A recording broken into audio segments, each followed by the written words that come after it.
Bonjour à tous, ce podcast vous est présenté par la Ligue de golf Auvergne-Rhône-Alpes. Je suis Michael Knop, entraîneur de golf et conseiller technique fédéral. Je suis chargé du développement de la pratique du golf auprès des jeunes. Ce podcast sera pour moi l'occasion de donner la parole aux acteurs de la formation des jeunes au jeu de golf. Directeurs ou directrices de golf, moniteurs ou monitrices, entraîneurs, bénévoles ou parents, ils partageront leur expérience et bonnes pratiques pour que chaque jeune puisse s'épanouir dans notre sport. Notre objectif, vous accompagner pour rendre le jeu de golf accessible à un maximum de jeunes. Bonjour à tous et bienvenue dans ce nouvel épisode. Nous avons le plaisir aujourd'hui d'avoir avec nous Frédéric Perrier, membre de la commission jeune du golf de la Valdaine, avec lequel nous allons voir comment construire une stratégie pour augmenter le nombre de jeunes inscrits à l'école de golf. Bonjour Fred. Bonjour, comment vas-tu? Ça va? Pour préciser le contexte de l'école de golf de la Valdaine, celle-ci compte une trentaine de jeunes à date. Elle est gérée par l'association sportive au travers sa commission jeune, mais cette dernière ne gère pas la structure. Le golf est géré par une société avec laquelle l'association est en convention pour l'animation sportive du club. Avant de parler de stratégie et évoquer les actions concrètes mises en place, j'aimerais que tu nous dises deux mots sur la commission jeune du club et tout d'abord, quelles sont les personnes qui la composent, s'il te plaît? Avec plaisir. Alors, la commission de travail, en fait, nous avons à la tête, nous, un responsable de l'école de golf, Yves Mousselin, qui, lui, en fin de compte, est membre de l'association sportive, qui, lui, dirige notre commission de travail. Et puis ensuite, nous avons fait plusieurs commissions. La première commission, c'est une commission qui s'appelle Agenda et Planification, sous la responsabilité de notre pro, Sébastien. En fait, c'est un groupe qui est chargé de s'assurer de l'agenda, qui va être partagé avec les parents. L'agenda, bien sûr, est en ligne sur notre site internet. Cette commission va s'occuper de tout ce qui est extranet, planification des événements à venir, organisation des déplacements, préparation des terrains et les animations.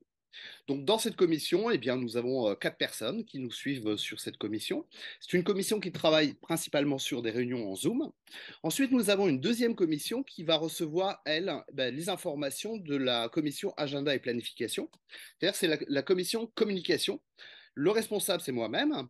Donc, en fait, c'est un groupe qui est chargé de préparer mensuellement la newsletter destinée aux parents, qui va faire le suivi des emails, qui va entretenir les réseaux sociaux, qui va se charger aussi de notre inscription sur Google, organiser les événements et leurs promotions, et puis s'occuper aussi des vêtements pour les enfants, publicité et charger de trouver du sponsoring. Ensuite, nous avons une troisième commission qui est la commission event. C'est-à-dire que lorsque nous avons reçu l'information que nous allions avoir un événement, moi, je vais me charger de toute la communication. Et cette commission event, sous la responsabilité de Patrick Ferrer, c'est un groupe qui est chargé d'organiser l'événement. Donc là, c'est vraiment typiquement sur le terrain, c'est-à-dire préparer l'apéro, préparer les nappes, boissons, verres, bonbons, relations avec les traiteurs, la main-d'œuvre, etc. Ensuite, nous avons une quatrième commission qui est la commission des relations externes. Notre but étant de développer notre école de golf et de se faire connaître. Nous avons notre responsable de l'école de golf, Yves Mousselin, qui lui est en fin de compte chargé de communiquer à l'externe pour faire connaître notre école de golf. Donc c'est notre relation publique. Et lui va travailler avec les institutions diverses. Il va s'occuper de la comptabilité, des relations avec le golf, de la SA, et puis les relations, bien sûr, avec l'association sportive. Écoute, bravo Fred. Je vois que vous avez vraiment un petit noyau qui s'est constitué et qui est bien organisé. Et si j'ai bien compris, à part Sébastien, bien sûr, qui est l'enseignant, vous êtes tous bénévoles. Absolument. Bravo pour cet engagement. On ne peut pas parler de stratégie sans parler d'objectif.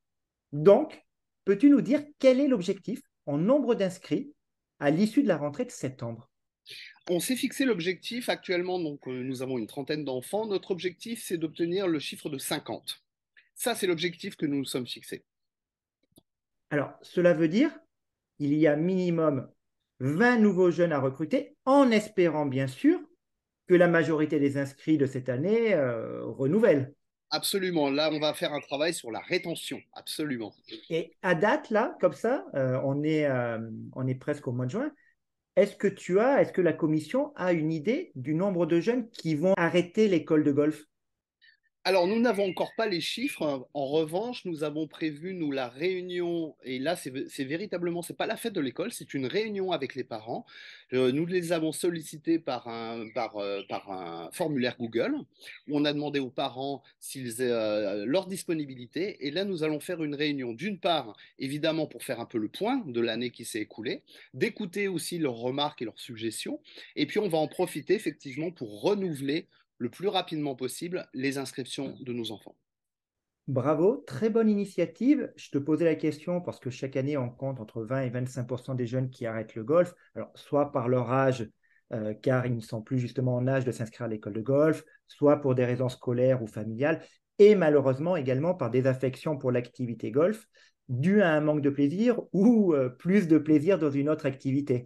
Mais c'est bien, en tout cas, la notion de réunion de sondage. Le mois de juin, c'est vraiment une période où il faut réinscrire, tout simplement, quoi. Absolument. Et on va profiter en fait d'un événement qui est le passage des drapeaux. Et ça va être un peu un moment festif. Mais en revanche, nous avions besoin d'avoir les parents au travers d'une réunion pour véritablement avoir cette discussion avec eux. Peux-tu maintenant nous préciser la stratégie du club, en tout cas la stratégie de l'école de golf, pour atteindre ce chiffre de 50 jeunes? 50 jeunes. Alors, la première des choses, effectivement, nous avons parlé dans un premier temps, il faut compter sur la rétention. Donc, ce que nous avons fait depuis le début de l'année, c'est que nous avons travaillé sur une communication beaucoup plus importante avec les parents, de façon à pouvoir avoir une fidélisation avec les parents, plutôt que ce soit des parents qui déposent simplement les enfants à l'école. Là, on veut vraiment une implication. Et on sait qu'avec l'implication des parents, on va avoir une meilleure fidélisation parce qu'il va y avoir vraiment un esprit d'équipe. Parlant d'esprit d'équipe, la première chose que nous avons fait, c'est que nous avons soumis aux enfants et aux parents eh bien, d'avoir un team spirit. Et de ce fait, eh bien, les enfants ont décidé qu'ils s'appelaient les Fox. Donc là, ça nous a permis déjà de resserrer les liens d'une part avec les enfants et puis avec les parents qui ont trouvé ça absolument drôle d'être demandés à travailler avec nous pour pouvoir avoir ce Fox. On en a fait une mascotte du reste et c'est vrai que ça nous a permis d'avoir un très très bon résultat sur les réseaux sociaux.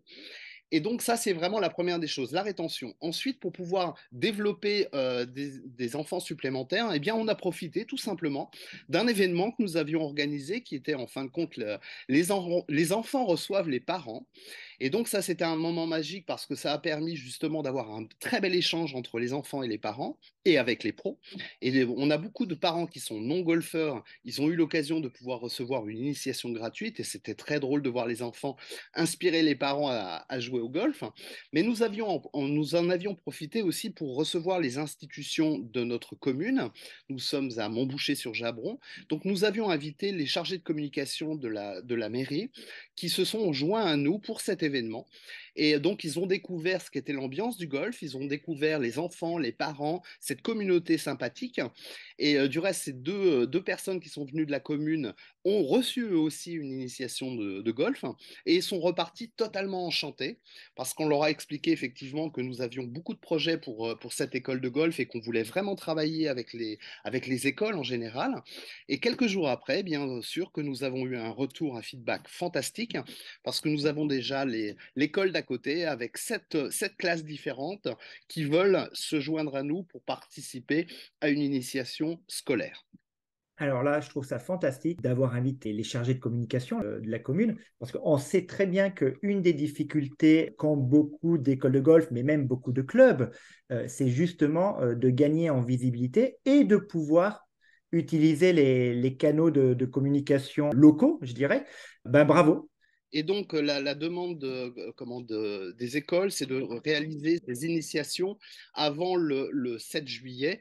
Donc, ça nous laisse quelques temps pour pouvoir effectivement travailler. Alors, bien évidemment qu'il va y avoir le soutien de notre groupe ASBC pour pouvoir faire que ce moment soit un moment magique et pour les enfants qui vont venir nous retrouver, où chacun d'entre eux repartiront avec une balle logotée de la Team Fox. Et bien sûr, une invitation, en tout cas, à rejoindre l'école de golf. Ben, on est prêt pour ça. On est prêt. On a toutes les brochures nécessaires. je me permets, Michael, de parler de brochures parce que nous sommes aperçus aussi qu'il y avait souvent une certaine opinion sur le golf par rapport à des parents non golfeurs qui ont peut-être une opinion en disant le golf c'est cher, le golf c'est pas forcément un sport. Donc on a vraiment travaillé nous sur notre communication brochure déjà pour montrer qu'au niveau du prix on est tout à fait dans les prix de tous les clubs de sport et d'autre part nous avons utilisé les éléments que tu as préparés, Michael, sur qu'est-ce que le golf, hein, qu'est-ce que ça peut apporter à nos enfants. Et donc, le golf, c'est pas forcément un sport d'adultes et de riches, mais effectivement un sport qui permettra à des enfants de pouvoir développer leur motricité et tous les éléments que tu avais notés sur ta brochure.